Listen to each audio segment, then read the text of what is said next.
Hi, welcome back, everyone. It's week 13 Waiver Wire. I'm your host, JP, or DapScout on Twitter. Thank you so much for tuning in all these weeks. I can't believe we're almost halfway through the season, and I thank you so much for watching.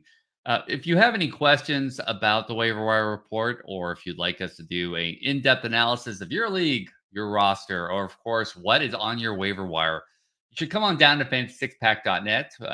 You become an all access member. We do a lot of deep dives like that on our Discord. And of course, we answer a lot of questions as well. If you have any other questions, of course, reach out to me on Twitter and on this video itself. But I would like to just highlight some of the hard work that Connor has done on the waiver wire report every single week. I mean, honestly, I don't know what else to say. He goes 20, 30, sometimes 40 names deep. Yes, we collaborate on these, but Connor does the amazing write up himself, and you should definitely come check it out. And you can see the entire thing if you become an all access member. All right. So let's get in and look at the top six names. But today we have a bonus. So we're going seven deep. And we start off with somebody who is absolutely on fire. I mean, just trying to think about what could possibly be slowing him down in any way right now. But Brendon Donovan, I mean, I'm going to play this in the background. I'll read this tweet by John Denton 555 on Twitter. Uh, so 2 innings after laying down a perfect bunt single, St. Louis Cardinals standout Brendon Donovan goes 422 feet for his eighth home run of the season, second game in a row with a long ball. I mean, that's second section, not the second deck, but second section of seats. He has an RBI in 5 straight games and 8 RBIs in the last 8. I love this video because look at that kid in the background with his ears plugged. I definitely know how loud that stadium can get, especially after a home run. So let's see what Brendon's been doing here lately. Okay, only 3 seasons so far. 27. I For some reason I thought he was a little bit younger. I don't know. I always like to play the game of what's their age. But let's look at this craziness.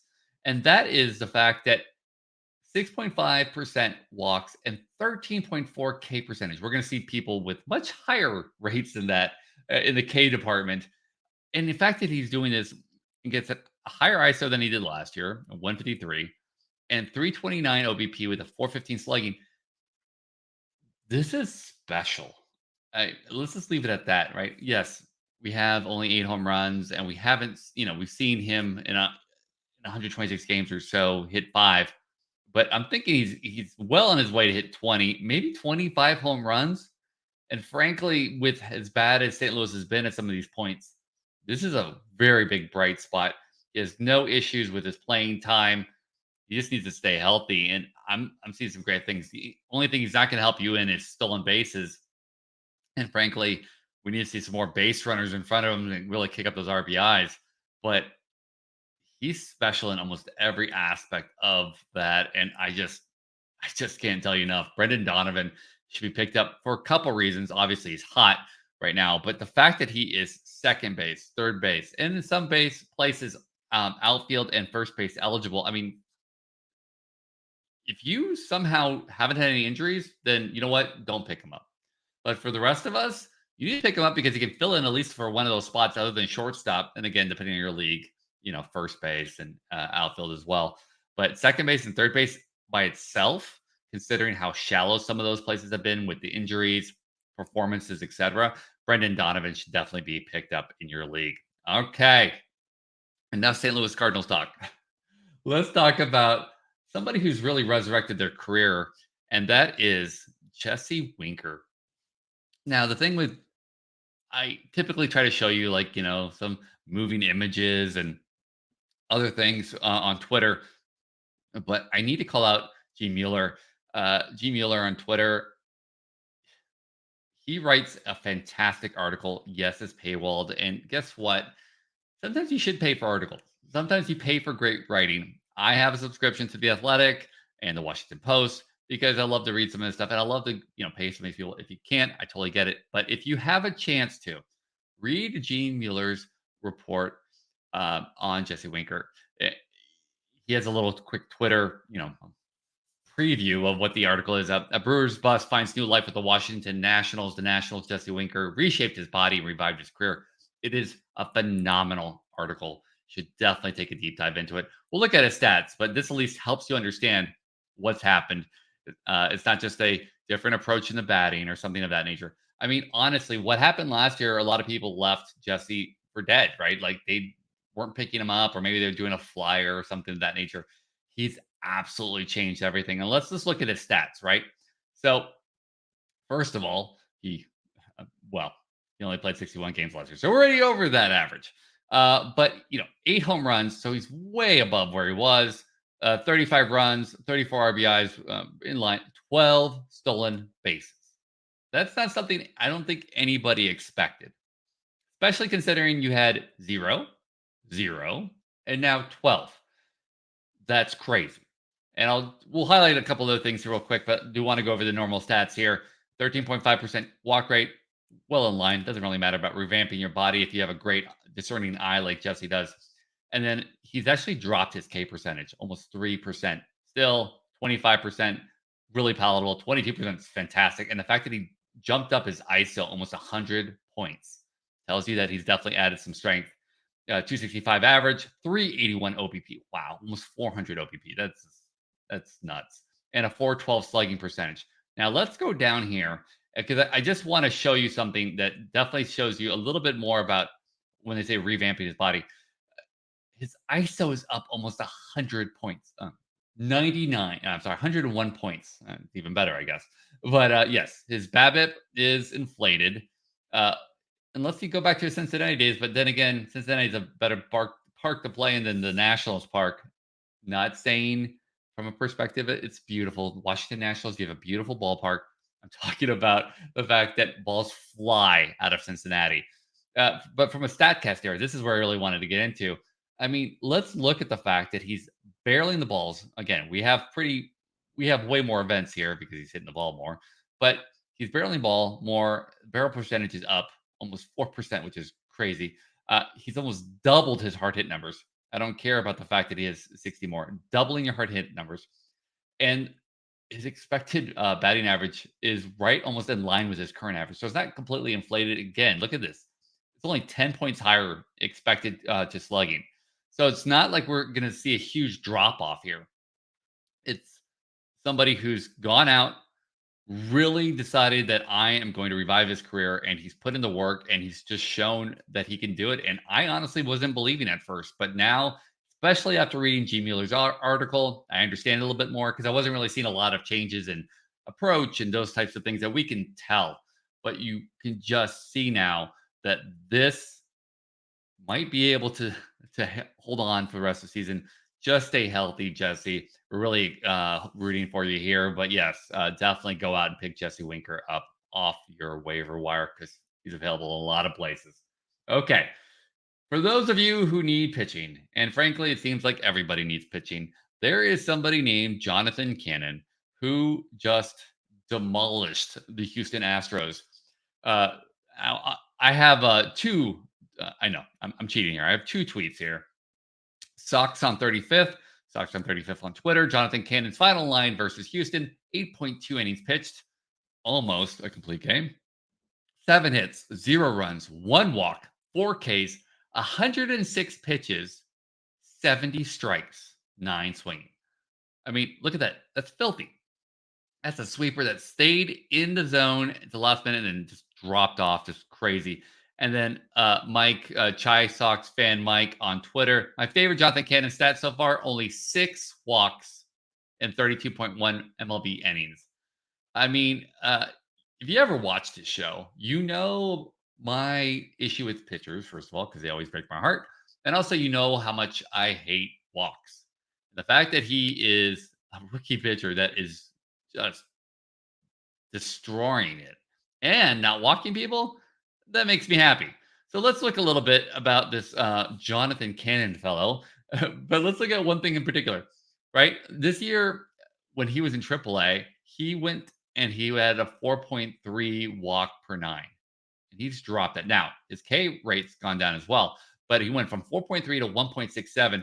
Now, is that sustainable? So far, so good. I mean, 5 games started is not it's a small sample size, but it's not unheard of. And also, it's a little inflated at AAA because if you look at his AA, his high A, they're all in the right under 3 range. So I think 4.3 was inflated for whatever reason. Didn't really kind of go into his AAA starts.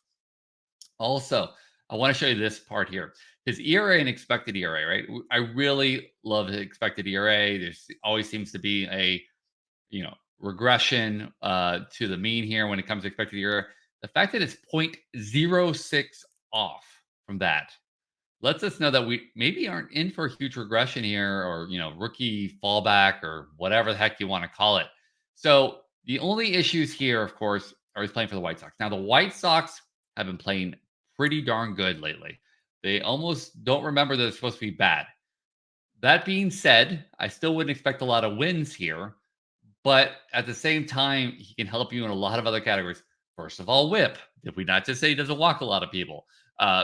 ERA, some K help. If you're in a K per 9 league, he's not going to help you. But basically, 3 to 4 category contributor this late in the season. Late being that we kind of picked over the initial call ups and those types of things. Jonathan Cannon is definitely somebody you should be grabbing in your league. I just love this pickup, and I, I love how we expected him to show up next year, right? I love Fangraphs page, but the 10th overall organizational ranked, so top 10 ranked prospect, but again, he wasn't number one, right? And we didn't expect him for another year, and he's just showing everything right now, and I just love it. And he's actually starting today as well, so I'm really excited to watch him play. So go get some Jonathan Cannon with that cannon arm. Yeah, I'm sorry, I had to. And you have a name like Jonathan Cannon, you have to talk about that. All right, next one up, the two Zacks. We're gonna start with the Zack Neto first, um, and frankly, I all I can say is all I can say is the fact that Zach Neto, shortstop for the Los Angeles Angels, should be everywhere right now because, frankly, I can't believe that. Well, I can't believe that he hasn't been. So I don't have a Twitter, pull up on him or anything, frankly, because I was excited about the next Zach we're going to be talking about. But I do want to talk about the fact that initially a lot of us were down on Zach Neto. I mean, I don't know what else to say. He's not the exciting pick. Yes, he's a first round pick, but if you look at some of his numbers, the reason why he wasn't exciting, right? He's not a power hitting shortstop. He's not the guy that's gonna suddenly, blow up some numbers other than his AAA, where he had a 538 ISO. My goodness. But in 2023, 9 home runs in 84 games. Okay, what? I didn't expect that kind of the power output suddenly. And then now in 74 games, it's 10 home runs. I was not expecting 20 home runs from this bet. I'm going to be 100% honest with you.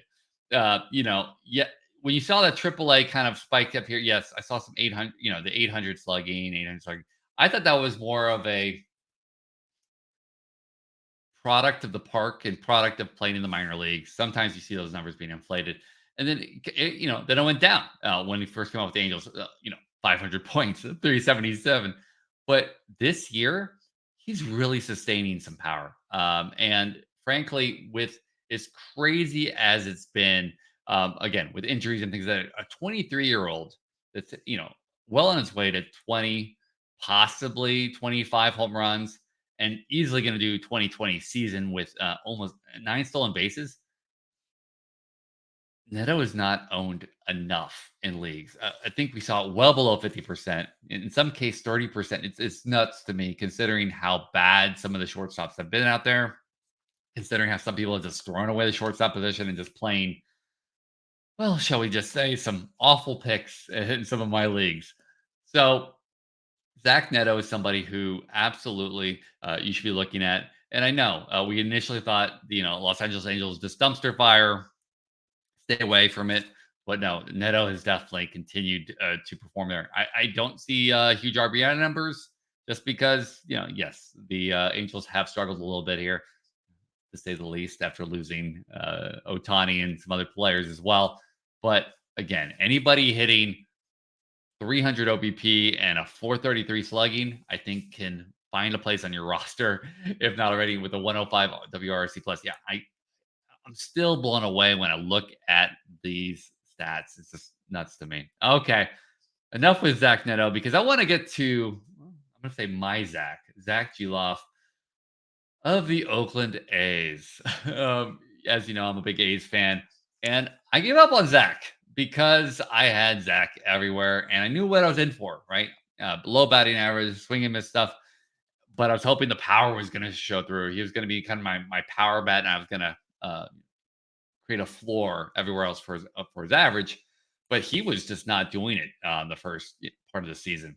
He got dropped everywhere, and now I love Uprooted in Oakland. He's one of my favorite Twitter follows. If you don't have it, even if you're not an athletics fan, just go follow Uprooted in Oakland. 3 straight days of Zach Gelof tanks. This one to tie the game. Now, as we know, when you play in Oakland, it's not exactly a home run friendly park. And it's almost straight away center. I mean, what? That's power. And that's some easy power. And what I love here is Jacob Daniel Martinez says it reminds me of Bringer of Rain. Jacob Donaldson. I mean Donaldson. Ugh, look at that swing. That's gorgeous. But that's not that's not who we're talking about today. We're talking about Zach Gelof. All right, so let's see what Zach Gelof's done. Now, again, we have to remember there's a huge. He got hurt. He also wasn't doing very well early on the season. That would be a nice way to say it. And of course, we don't need to talk about his rehab start here.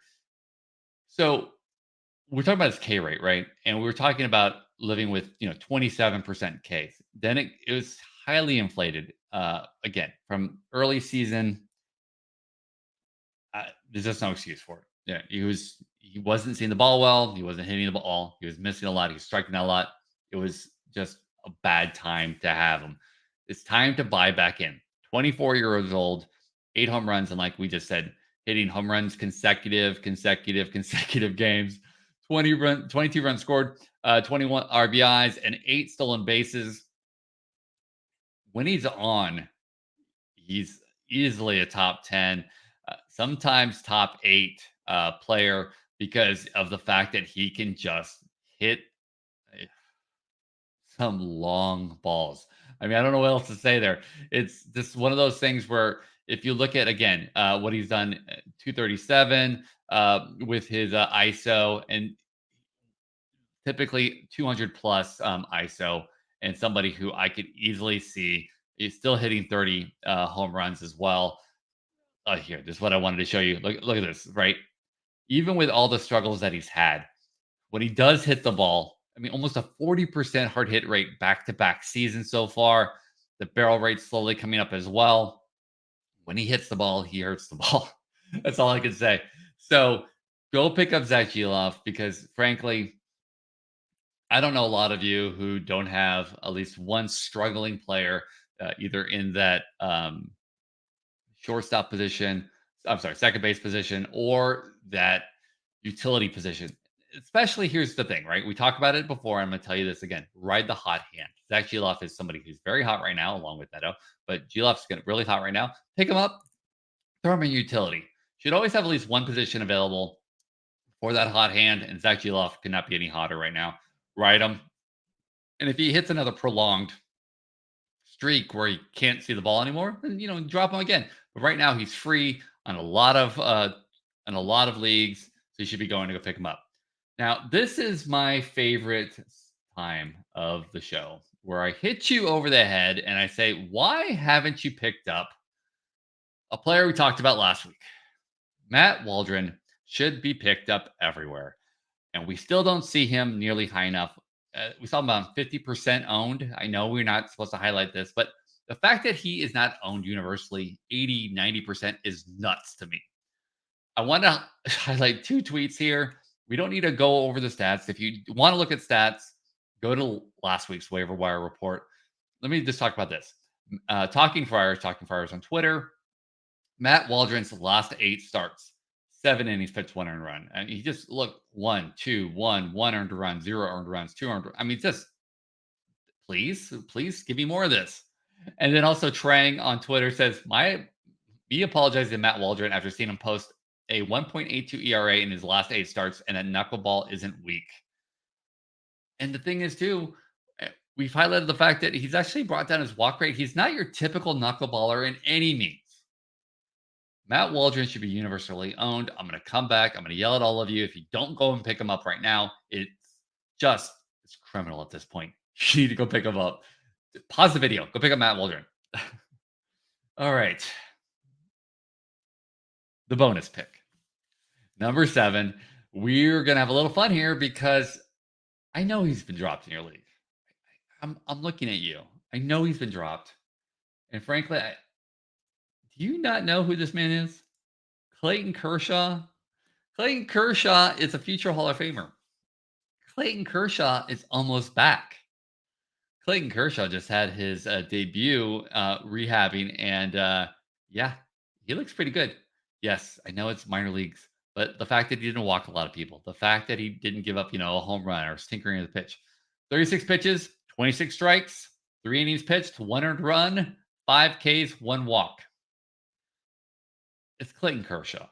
We couldn't believe that we saw Clayton Kershaw is only 35% owned.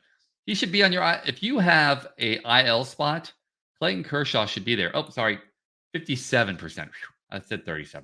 My apologies. 57%. Yeah, I just don't know what you guys are doing out there. Back-to-back sub 3 ERA seasons. When he's back, he's gonna play, and the Dodgers are gonna run him out there. He is a veteran. He knows his body. It's not gonna be like he's on a pitch count. Yeah, he might be on a pitch count initially, maybe for a game or two at most, but Kershaw's not gonna let them hold him back too long. He is an absolute fighter when he comes out on that mound, and we just can't believe he's not 100% owned. Especially if you have an IL spot, Kershaw should be on it. All right. Thank you so much for watching. I mean, I can't thank you enough for all the incredible questions that you guys have always sent in and said, Dap, great job, or you helped me pick up this player. It makes this all worthwhile. And I thank you so much for that. If you have any questions, reach out to me on Twitter. And again, thank you so much. We'll see you here next week.